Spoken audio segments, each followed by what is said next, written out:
við vissum ekkert hvert við áttum að leita. Ég skráði mig meira að segja í fíkn- og ráðgjafaskólan bara til þess að fá upplýsingar. Einmitt. Bara til að vita hvernig á ég að meðhöndla barnið mitt sem svo veikt að það í rauninni ekkert sem grípur þig. Nei. Og hvað þá þegar þú lendir í áfalli eins og við að missa hann, það ekkert sem grípur þig. Nei. Það enginn sem aðstóra þig eða segir þér hvað þú átt að gera, það enginn. Nei. Það rosalegt. Það rosalegt. Þetta bara, þetta á ekki að vera, þú veist, eins og ég var að segja á þann, þú veist, við erum á svo litlu landi með svo mikla peninga og þú veist, þetta bara einhvern veginn, þetta á að vera í lagi fyrir börnin okkar, þú veist. Hvernig fenguðu fréttirnar? Ég fann hann. Ó guð. Ok. Hvað, var þetta þá, hafði hann bara fallið, vissuru það, eða? Nei, ég vissi ekki. Nei.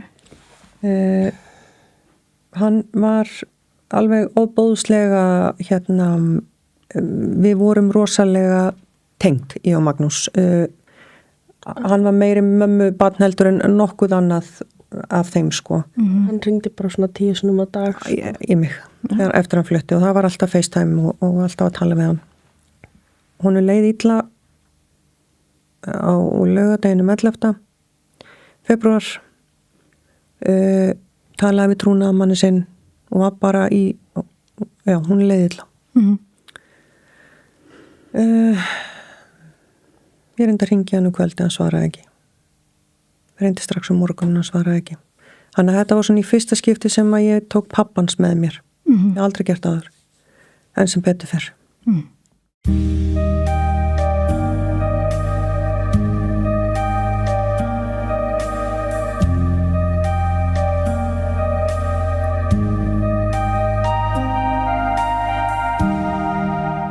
Velkomnar til mín. Takk fyrir. Takk fyrir að koma. Takk fyrir að hafa okkur.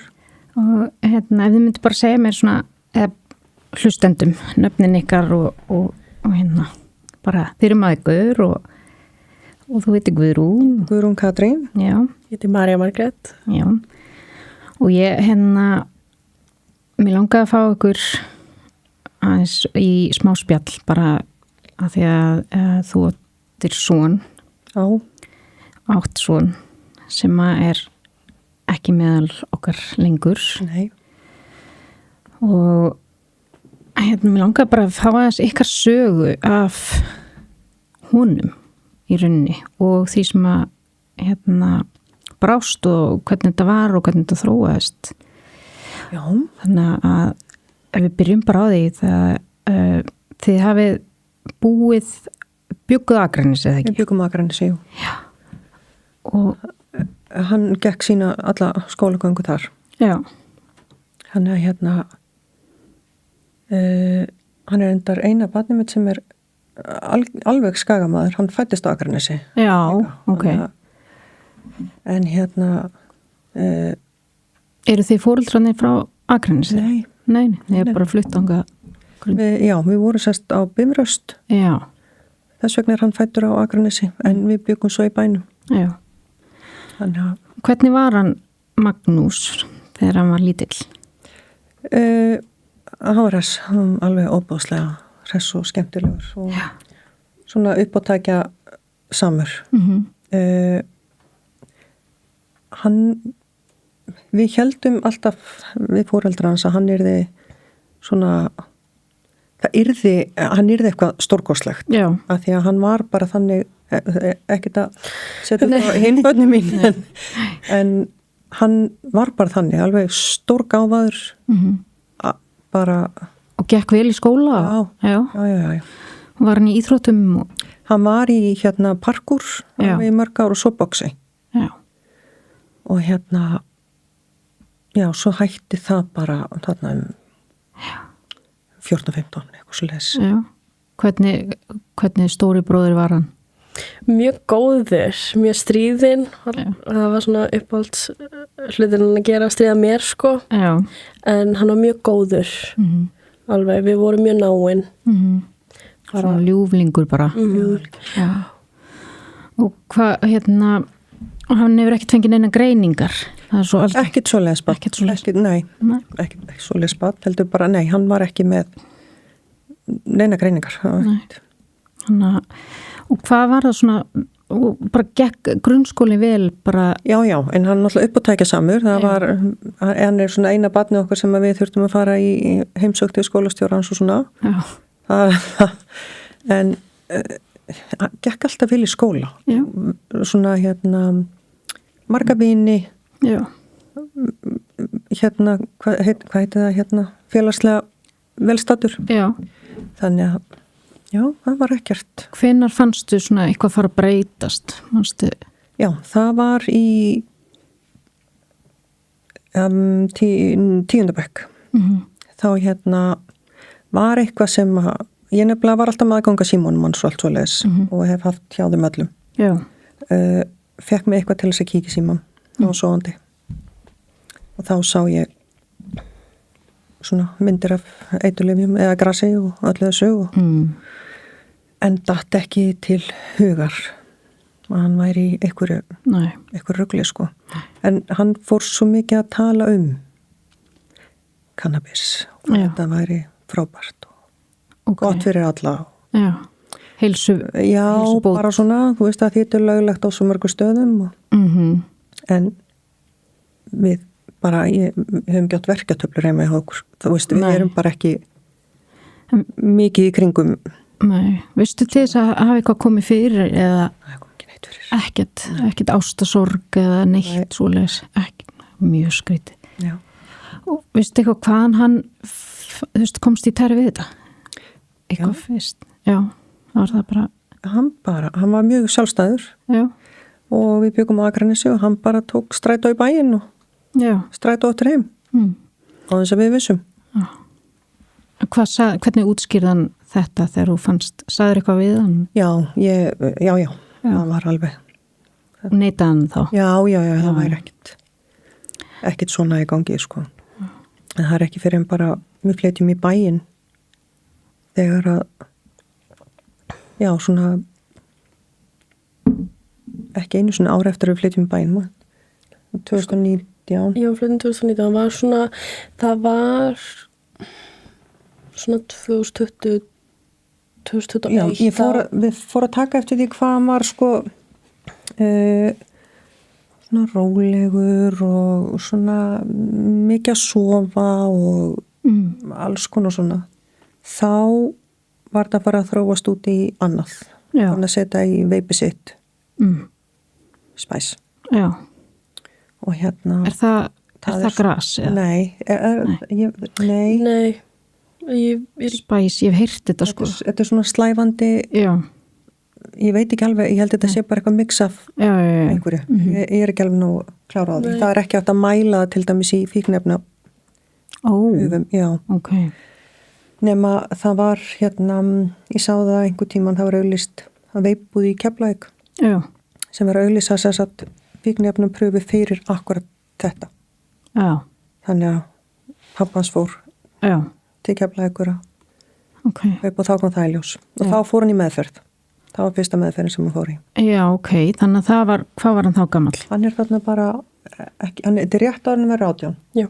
Þannig að hann hefur farið... Hann komst í meðferð, eða sérst á Vog. Á Vog, já. Já, það er afveitrun. Hann fór ekki... Aldrei á Stuðla? Nei. Hann fór reyndar, sko, í heildina fór hann 4 sinnum á Vog. Ok. Hann fór 1 sinn á Vík í 2 vikur og svo fikk nýkjæðdelt. Já. Hvað, hann fer fyrst þarna inn á Vog. Fannst þér eins og hann vildi fara eða var hann að fara því að þið... Það var át okkur, sko. Já. Það var. Hvernig upplýðið þú breytinguna á honum? Sko, ég fann ekki mikið mun fyrir svona 2001, sko. Já. Þá,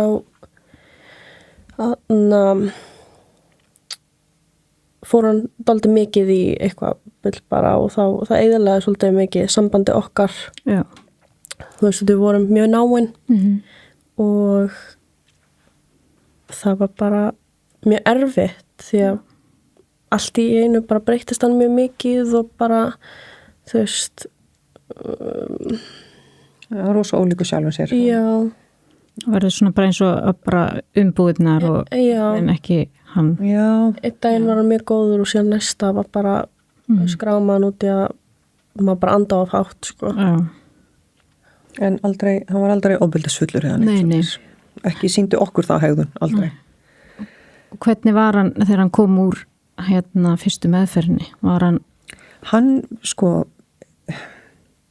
ég var smeyk við að senda hann á Vog af því að ég held hann myndi þá komast í tæri við önnuböld sem væri lengra komin en áttaði sig ekki alveg á því að hann var bara komin svolítið langt já, og hann var ekkert rosalega góð félagskapur. nei, Þannig að hérna, hann kynntist krökkum reyndar eftir hann fór hann á Vog og það lúkkaði rosalega vel. Já. Það var þarna mánuður minni mig sem að hann var edrú já, og var að fara á fundi og, þetta er svona. já, og kynntist þarna krökkum. Ég veit að þau voru 4, ein af þeim er ennþá edrú, þannig að það er bara, Já, frábært. Þannig að þau eru 3 þá sem hafa verið ekki. ég veit ekki Nei, einu og 2. þannig að þetta var nýr félagskapur bara. Já, Já. algjörlega. Og hérna, Fór hann í framhaldsskóla? já, hann fór í iðnskólan, í Já. húsasmiði. Já, Var ekki alveg að fíla það, þannig að hann fór í hérna Borgó á bara svona almenna, alveg braut. já, en var ekki alveg, þetta náttúrulega var ekki að fungera Nei, þarna saman, en hann var alltaf í vinnu já, og ótrúlega duglegur, alveg sama hvernig ástandi var, hann mætti alltaf í vinnu já, og sá sig sjálfur, já. það var ekkert á okkur. Tók bílpró og allt Já, þetta. já, já. Já. Já, já, Þannig að hann hefur verið alveg virkur í lífinu sínu. Já, þú já. veist. Það er ekkert svona engin einangrun eða. nei, og ef maður baða hann eitthvað, það bara sjálfsagt, Já. aldrei neitt. Og hvað, hérna, þegar svo hefur hann alltaf fallið 4 sinnum sem hann fór inn á Vog. Já, Hann rosa mikið svona já. að því að hann var svo ungur. Já, við náttúrulega bara þegar við sáum hvað þetta var orðið, það var það náttúrulega bara, það er ekkert annað option en að fara hann á Vog. Hvernig fannst ykkur kerfið vera svona að hjálpa ykkur ef það var ykkur hjálp? Nei. Nei. Ég er sem sagt fullorðið barnalkoholista og hérna hef smá þekkingu á kerfinu hérna og með sem sagt blóðþöðum minn. Ég reyndi að ringja á marga staði, Já. byrjaði á að ringja á hérna til S.A.A. Upp í Efstaleiti, bara að fá, bara fyrir mig, Já. hvernig á ég að meðhöndla hann og hvað getum við gert. Þá er það eina sem var í boði fyrir okkur var að fara í eitthvað svona ráðgjafaviðtal með hann með mér, Já. en það var ekkert séns, Nei. ekki á þeim tímapunkti, hann vildi það ekki. Ég átti samtal við svo sem að sér hlaðgerðarkot. Ég veit ekki hvort það sé saman manneskjan í dag, en talaði við hana heil mikið, eitt skiptið. Það var margra mánaða bið að koma honum þarinn. Já. Hún var bara mjög hreinskilið um mig. Það bara, ég þurfti að hringja hverjum degi, gefa upp kennitölunum sinna og símsvara, mátti ekki missa dag úr. Nei. Og þetta gerði ég streit í mánuð, en svo náttúrulega bara er hann fallin frá. Já, áður. Já. Þannig að mér minnir hún hafi sagt um mig að það væri 7 mánaða bið. Hvað á ég að gera við hann á meðan? Það er, þannig að hann kemur sér inn á geðdeild. Sjálfur? Já. Já. Og er sendur strax nýr á fíkni geðdeild. Það er nefnilega tímarammin hjá mér er aðeins skrítinn. Það er bara mjög lett. Hann er inn á fíkni geðdeild, fer út, átti plássinu Vogi, fer þar og er 1 dag, Já. beint inn á fíkni geðdeild. þar sem sagt, hann hringir, ég sem sagt ætlaði að reyna að fá upplýsingar hann sem sagt í fer upp á geðdeild. En af því að hann var orðinn 18 ára gamall, nýorðinn, þá fekk ég engar upplýsingar. Nei. Ég fekk ekki að vita blóðpröfur, ég fekk ekki að vita ekki neitt. Nei. Þannig að ég fer til að salta á hverjum degi, sko, fæ að hitta hann. Já. Hann hringir í mig þarna og tilkynni mig það er verið að henda honum út. Sérst, hann eigi að fara út af fíknigeðdeild. En samt var hjúkurinn og kona búin að segja mig hann mætti vera einslengi á vildi. Ok. Ég fæ samband við yfir geðlækni þá, veit ekki hver það er í dag. Barnið mitt var sérst ekki nógu geðveikt til þess að vera þannig. Og hann sá bara ekki að hann væri með eitthvað geðsjúkdóm. Nei, fyrir þann fíkni akkurat, og hann átti svo erfitt þannig. Ég aldrei séð hann svona. Nei.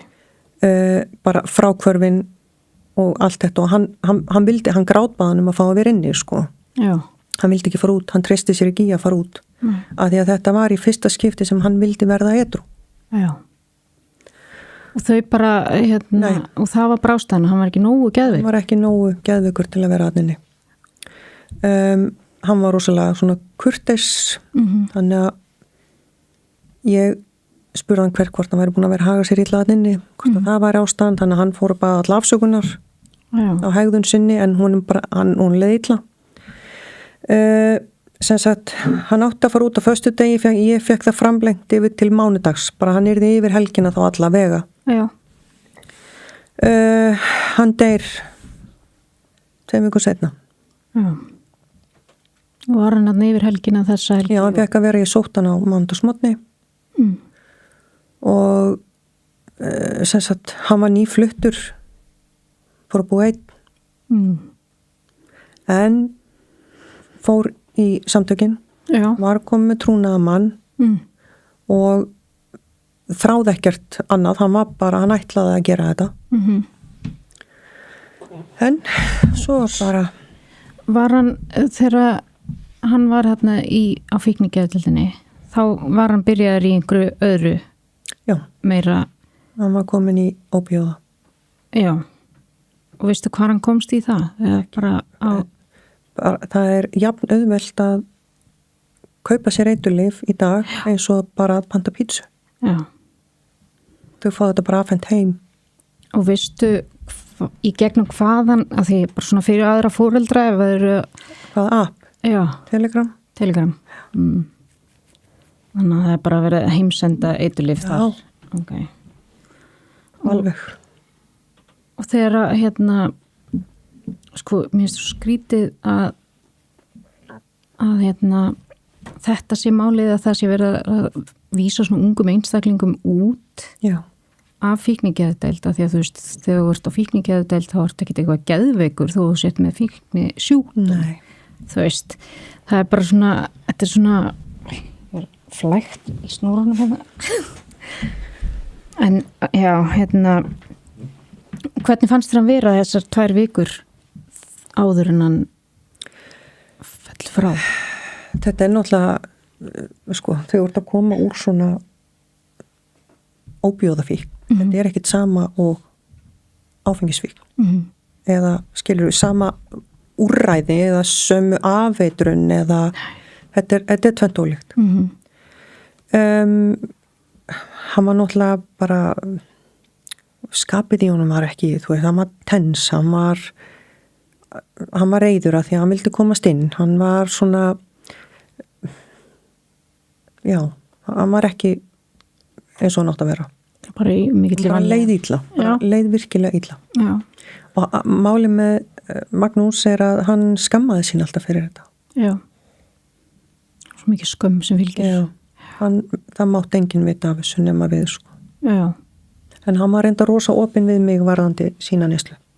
Já, hvenær fór það því hann var fyrst þá reyndan að ljúga sútur og sögur? Já, það var þegar að þetta spæs byrjar þarna. En máli er að ég komst alltaf aðall. Það bara var ekki takt að ljúga. Nei. Þannig að hann var orðin svona opnari með hvað væri að gerast í hans lífi. Þó hann byggi heima þá við vissum ekki að hann væri að læðast út á nóttinni til þess að okkur datta ekki í hug. Nei. En það bara einhvern veginn, já, eins og vorum að tala um áðan, þú veist, maður trúi börnunum sínum, sko, já, þú veist, og en svo verður maður að muna að þú veist að þetta er miklu sterkara heldur en allt annað, þessi fíkn, sko. það er bara, Að það er bara allt gert til þess að halda þessu lindu. já, en við vorum ekki í því að reyna, þú veist, það var ekkert að koma hann minna á stuðla, það var ekkert svoleiðis, það var ekkert það bara þegar hann prófaði þá. Já, og svo er það líka bara svolítið, þú veist, eins og með Vog, þar eru verið að afveitra fólk. Já. Og það er eitt, en svo er sko allt hitt sem að þarf að koma eftir. Þú veist, eins og er gert á Hlaðgerðarkoti og svona, Já. þar er farið í eitthvað prógram með og vinna úr hlutum og hjálpa þeim áfram. Það er alveg flottu staður, Hlaðgerðarkoti, ég bara, og ég heyrði líka hann Krísuvík. Þeir eru, þetta er þess að tannig að þú þarf svolítið sjálfur að vinna með þetta þar. Já. Og ég sá ekki að hann þurfti að fara í bara lokað langt úrræði sem hann var sáttu við og vildi. Já. Þannig að En hann komst aldrei inn í það þó hann vildi það. Nei. Hvað finnst þér að, hvað hefði þið þurft sem þið fenguð ekki á þessum tíma? Þið foreldrarnir og aðstæðendur. Sko, við vissum ekkert hvert þáttum að leita. Ég skráði mig meira að segja í fíkn- og ráðgjafaskólan bara til þess að fá upplýsingar. Einmitt. Bara til að vita hvernig á ég að meðhöndla barnið mitt sem er svo veikt að það er í rauninni ekkert sem grípur þig. Nei. Og hvað þá þegar þú lendir í áfalli eins og við að missa hann, það er ekkert sem grípur þig. Nei. Það er enginn sem aðstóra þig eða segir þér hvað þú átt að gera, það er enginn. Nei. Það er rosalegt. Það er rosalegt. Þetta er bara, þetta á ekki að vera, þú veist, eins og ég var að segja á þann, þú veist, við erum á svo litlu landi með svo mikla peninga og þú veist, þetta er bara einhvern veginn, þetta á að vera í lagi fyrir börnin okkar, þú veist, að það sé ekki bara leið og eitthvað sem gerist, það bara tekið utan alla í fjölskyldinu, sko. Það er nefnilega málið. Bæði þegar manneskjan er í neyslu og ekki síst þegar ef hún fell frá, sko. Já. Manstu, þú veist, hvernig fenguði fréttirnar? Ég fann hann. Ó guð. Ok. Hvað, var þetta þá, hafði hann bara fallið, vissur það, eða? Nei, ég vissi ekki. Nei. Hann var alveg óbóðslega, við vorum rosalega tengt, ég og Magnús. Hann var meiri mömmu barnheldur en nokkuð annað af þeim, sko. Hann ringdi bara svona 10 sinnum á dag. Í mig, eftir hann flutti og það var alltaf FaceTime og alltaf að tala við hann. Hún leið illa á laugardeginum 11.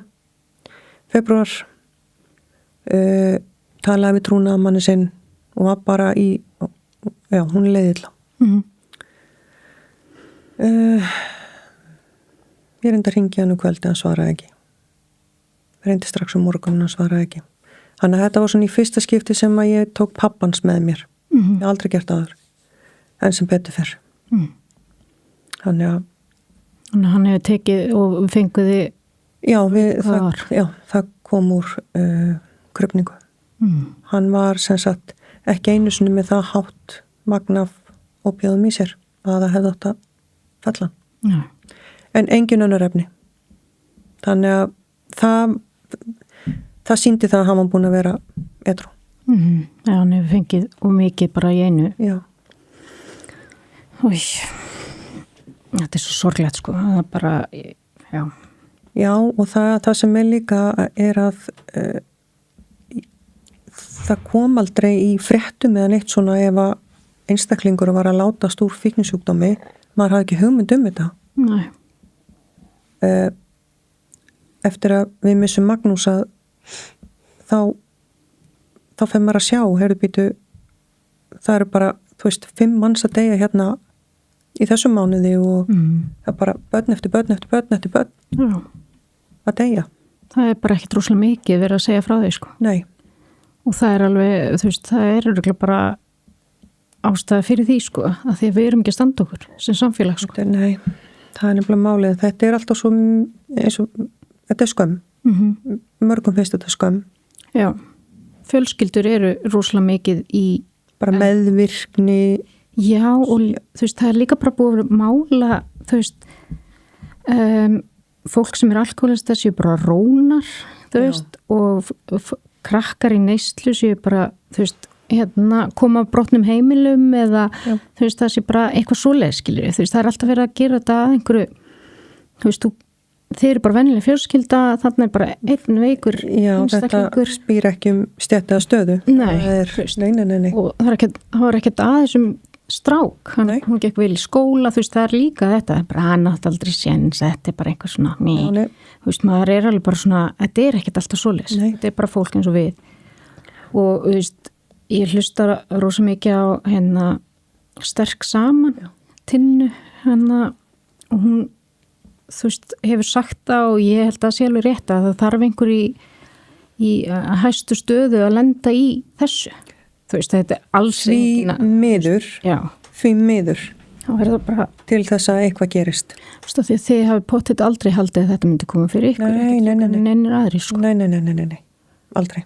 Og mér finnst það svo, það svona finnst mér, og það var eina ástæðan fyrir ég, eins og ég sagði við á hann, ég bara sá þína sögu og þetta og ég langar að fá hana til að tala um það, af því að við þurfum átt okkur á því að þetta er bara alls konar fólk og þetta er ekki, og alkoholismi er nánast í öllum fjölskyldum sem ég þekki. Já. Og þegar það er út allt. Þetta er bara allstaðar og það þarf ekki að vera einhver skömm, af því þetta er bara sjúkdómur. Þetta er sjúkdómur. Og skömmin er bara þeirra sem er að flytja þetta inn og selja ungum börnum þetta. Bara af hverju er ekki hægt að stoppa þetta? Ég skil það ekki. Nei, en hann svo sem var opinn með þetta að hvar að maður að kaupa þetta og hvernig og hann sagði mér það. Og það hefur ekkert verið hægt að fá lögregluna í það máli eða tala við? Ég held bara, þó ég hefði sendið myndir, það skiptir einhver máli, þetta þarf að vera stærra. Já, þeir eru ekkert að fara í svona eitthvað. Nei. Hvað, það held ég ekki. Og eftir andlátið þá var ekkert sem að greipa ykkur þá? Nei. Ekkert af fjölskyldinni? Já, presturinn okkar tók okkur í áfallatíma sem sagt einu sinni. Vorum aðeinslegan prest og svo þurftum við bara að leita sjálf. Erum við tilbúin til þess að fara til sálfræðings eða geðlæknis eða hvað ég var að gera? Hvert að fara? Er eitthvað samtök sem að hjálpa manni eða maður veit það ekki. Nei. Þannig að en það er engin svona samtök fyrir? Nei, það er ekki svo ég viti allavega ennþá. Við þurftum að leita okkur öll sjálf. Já. Aðstoð. Og það sé ekki, þetta er ekki droslega aðgengilegt heldur. Maður þarf einmitt að leita og það er ekki eins og maður sé í ástandi til þess, sko. Nei, og líka bara ef þú ætlar að fá tíma í heimilislæknunum þínum, það bara einmitt. Þú kemst ekki að. Það er alltaf verið að tala um að við borgum svo háa skatta á Íslanda því við erum gott heilbrigðiskerfi. Ég er bara hvar er þetta góða heilbrigðiskerfi? Af því að þetta er stór heilbrigðisvandi og ógn. Ég veit það. Og þetta er alveg ótrúlega lélegt batteri, sko. Ég ætla samt að taka það fram. Við mistum Magnús þarna 12. febrúar. Svo deyr pabbi minn skyndilega 3 mánuðum seinna og þetta var erfitt ár.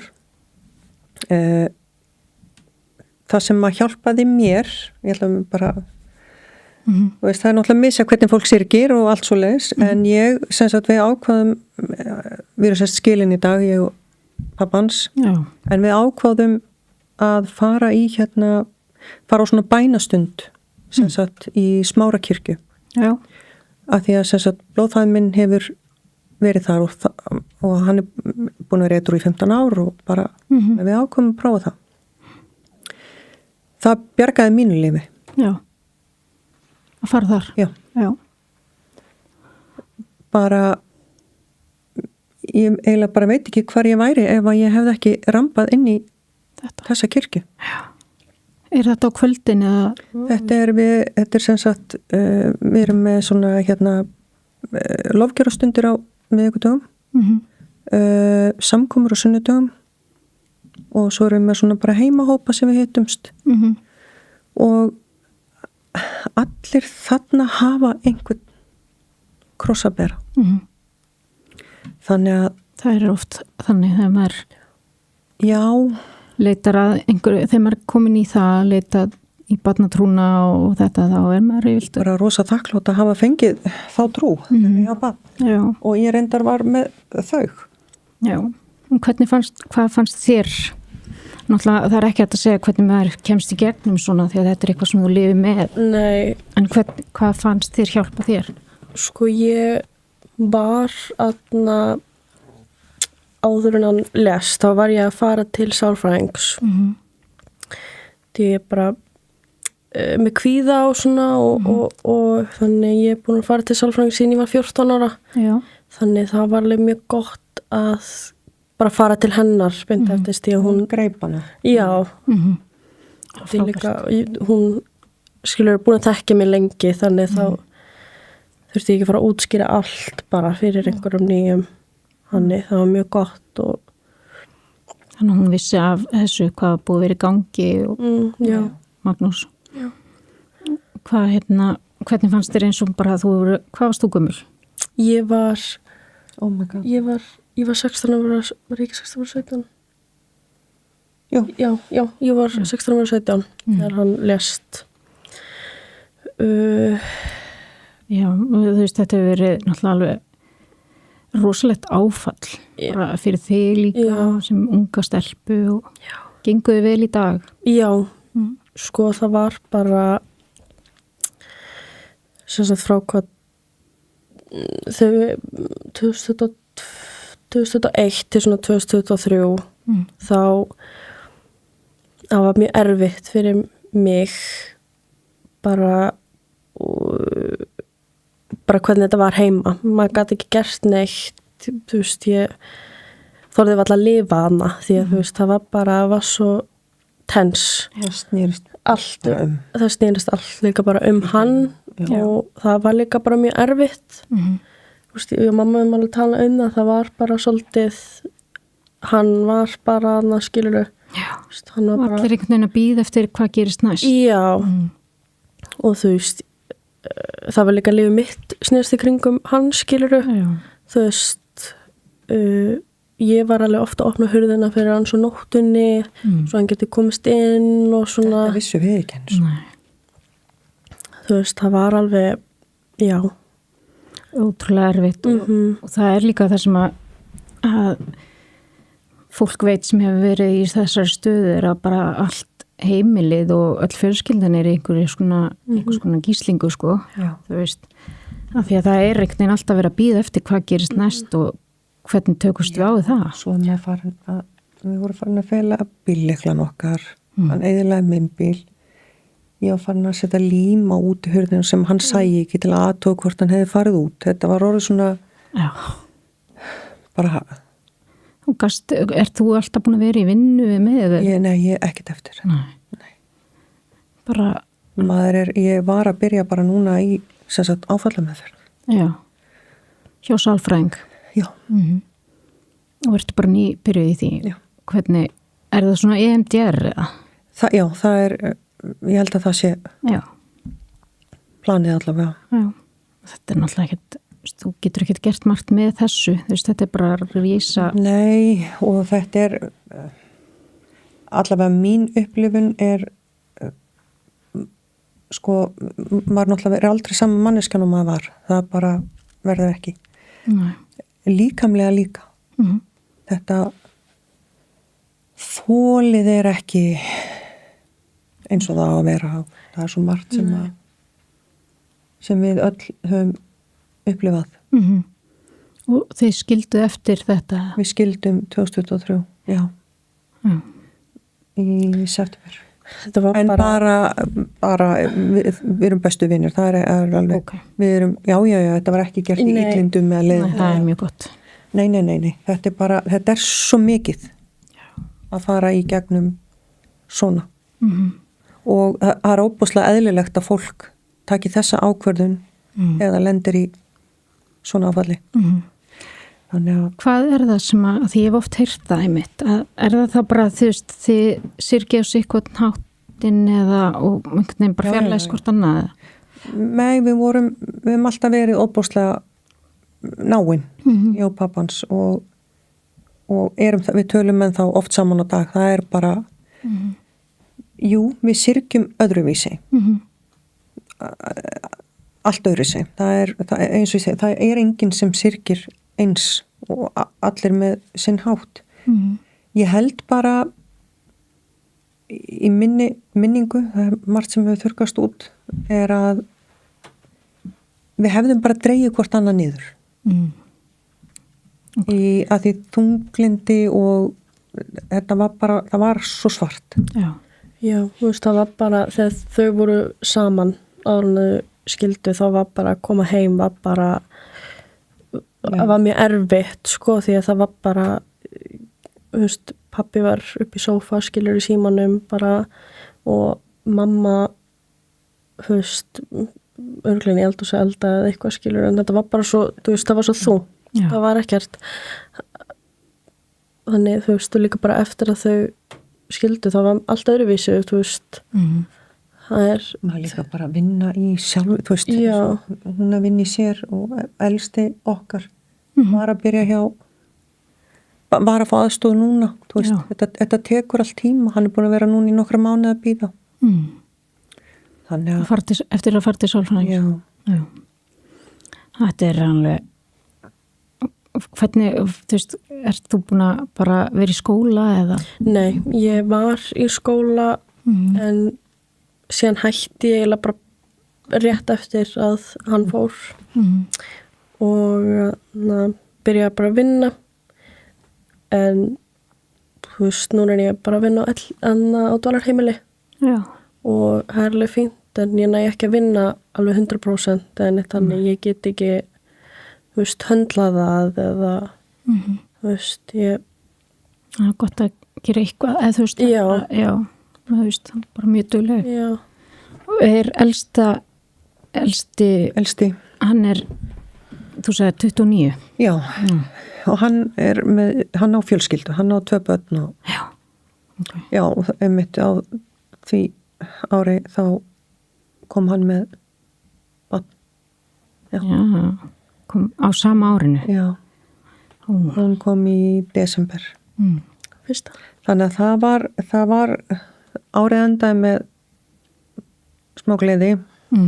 Hlýtur að vera svolítið þakklátt, þetta er svolítið þetta er rosa erfitt já, að því að gleði og sorg bara einhvern manni, ég var til dæmis 50 núna á síðast ári og ég var alltaf verið að spyrja mig, ætlar ekki að halda upp á afmælið, ætlar ekki að, þú veist, gera eitthvað mér fannst ég ekki hafa bara rétt á því að bara gleðjast eða vera mikið hlæjandi eða bara halda upp á eitthvað það sem hann fær það ekki. Þetta er svona þetta er rosa mikil til rússibanni það er það. Já, líka þegar maður einhvern veginn er í sorg þá finnst manni bara að lífið er bara stoppa með hann, sko. Þú veist, leiður mann að klára það, sko. Já. Þú veist. Við upplifum það svolítið fyrst. Ég gat ekki fara út í búð að mér fannst bara hvernig gat fólk verið að hlæja. Já. Hvernig getur þessi bara haldið áfram með lífið? Er þið búin að gleyma hvað það var að gerast? Já, það er bara, já. Ég tengi við það,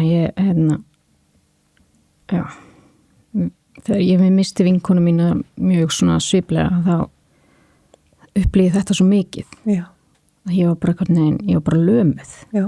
Mér fannst bara allt óviðandi, mér fannst allt, Já. bara allir vera bara eitthvað, eru þið að gleyma þessu? Já. Munið ekki, Þú veist ekki hvað gerðist. Já. Þetta svona, þú veist, ekki vera að spyrja hvernig ég hafið það, þú veist. nei, bara heimurinn haldi áfram, Já. en þú, Maður er bara fastur, Já. einhvern veginn. Og er, að, já, þú sagði mér áðan að þið hefðu leitað til, fengið fund með ráðherrum og já, eftir andlátið. Já. Hvernig fannst þið það? sko, kom þeim öllum rosalega mikið á óvart hvað staðan er slæm. Mér fannst það. Já, Ég veit ekkert hvort að þau sem við hittum hafa lent í einhverju svona eða ekki, ég held ekki, af því að ég hugsa að væri búið að gera eitthvað meira. En ég veit að eftir þetta allt setti Íslenska ríkið einhverjar milljónir í S.A.A. Og foreldrahús. ok. Veit ekki hver staðan er í dag Nei. á þessum hlutum. Það verðist ekki mikið vera breytt, sko. Nei, Því miður. nei, ég allavega hef ekki tekið eftir því að maður sér bara allt og mikið af ungum krakkum vera að fara. Já. Ennþá. Og það var einn ungur strákur sem að einmitt talaði opinberlega einmitt bara fyrir stuttu, sko. Já. Og það var einmitt, hann er með geðhverfu líka, þú veist, þannig að en hann fikk ekkit meiri eða betri þjónustu, sko. Nei. Þó hann væri með geðsjúkdóm, sko. Nei, það er veit. Við vorum reyndar alveg farin og sáum það eftir á með Magnús Andra að á ákveðnum tímabili þá sáum við að hann var í einhverjum maníu eða eitthvað. Maður bara hafði ekki hugmynd hvað var í gangi. Hann var bara, þú veist, vildi fara þetta og gera þetta Og hann var að sannfæra okkur að það væri svo eðlilegt en við bara miðað við hvað hann var stór gáfaður og við vorum bara hvað? þú veist, bara Hvernig dettur þetta í hug? bara maður var ekki að skilja hvað hann var að segja því að þú veist, þetta var bara ekkert Nei, ég held að hann hafi verið í einhvers konar maníum þarna. Já, og þetta byrjaði allt á grasi eða ekki. Já, Og það er rosa mikið verið eða síðustu ár að gera það normalisera það, ég veit ekki betra eitthvað íslenskt orðið búið að vera normalisera grasreikinga svo mikið og þetta sé betra en áfengi og allt þetta ég ætla bara að taka það fram, mér finnst þetta allt í slæmt, sko. Já. En gras Sammála. hefur alveg bara það hefur bara sannað að það hefur rosalega mikið áhrif á þroska já, ungmenna, það gerir það. þú veist, og og þið tóku alveg eftir því eða ekki? Já, við gerum það. Að þetta Það var var ekki alveg að þroskast eins og að nætt að gera. nei, Nei. Og það er bara að það þarf einhvern veginn, þú veist, ég man eftir því þegar ég var úlingur og þá kom svona, að það var svona hvað hétta, jafningjafræðisla sem kom í skólana og þá var verið að segja frá, þú veist, áhrifum þess á hins, þú veist, ég held að sé alveg ennþá, en ég held bara að allir séu alltaf bara í símanum, það tekur enginn eftir. það tekur enginn, við sko þegar hann var þegar okkur grunaði hann væri komin í eitthvað svona þá ég leta sem sagt elsti bróðin minn er sem sagt edrú ég let hann margoft tala við hann alls konar hluti og frændi minn talaði við þetta er svona það skiptir engum máli. Það bara ef þú ert ekki tilbúin til þess að fara í meðferð eða vinna í þínu og þegar að þú ert með þennan sjúkdóm það er bara hægara sagt en gert að segja heyrðu nú hætti þú þetta er bara bannað það skilur að það fer ekkert í gegn. Nei. Þegar fíknin er komin að þá er þetta bara áralega saman góð segir, sko. Já. Það er svona, það veist, þarf að ná þeim fyrir, þú veist, þetta er að byrja að vera svo ungt, sko, krakkar eru farnir að vera svo. Það er nefnilega málið og líka bara það sem vantar er hvað eigum við sem foreldrar hvert eigum við að leita hvert átt ég að fara og þú reyndir alveg að leita út allt þú kemur allstaðar og lokaðum dyrum. Það er ekkert sem, og enginn, ég var alltaf að lesa alls konar pistla, hlusta á einmitt, sterk saman, hlusta á hvað þessi gerði til þess að verða edrú og fleira. Já. En þegar að barnið þetta orðið 18, getur ekkert gert. Ekki neitt. Það er bara lók-lókulega sko. Já.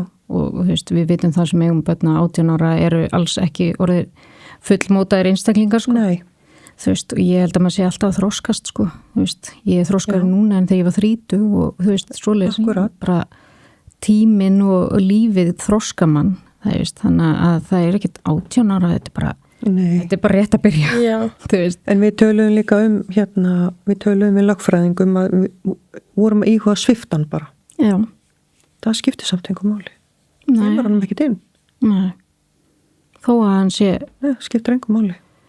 Hvað hefði það gert, eða þú veist, þá hefði hann, hvað gerist ef maður sviftir? Sviftan sjálfræði, að hann bara stjórn ekki hvort hann fari út eða hvað, það er bara vissi stjórniði.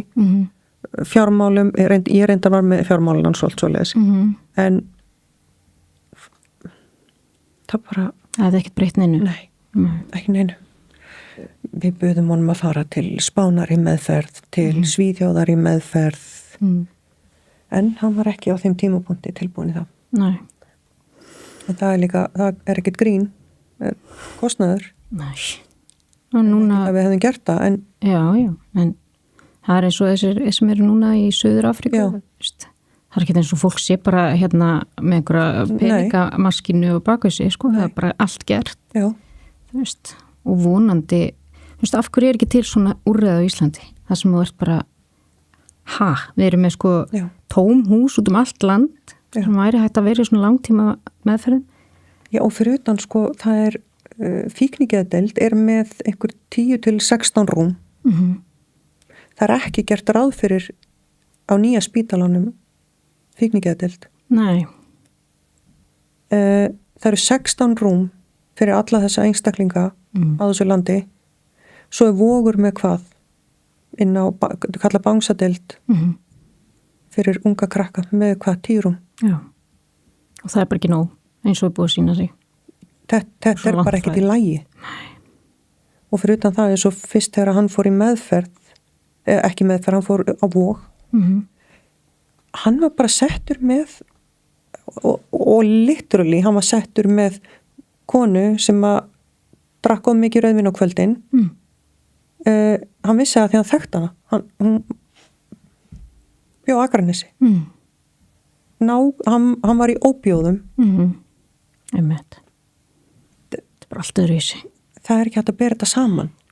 Ekki það að ég sé að gera lítið úr hinu. Nei. En Ísland er ekkit undir það búið að taka við börnum sem er að koma er í ópíóðum.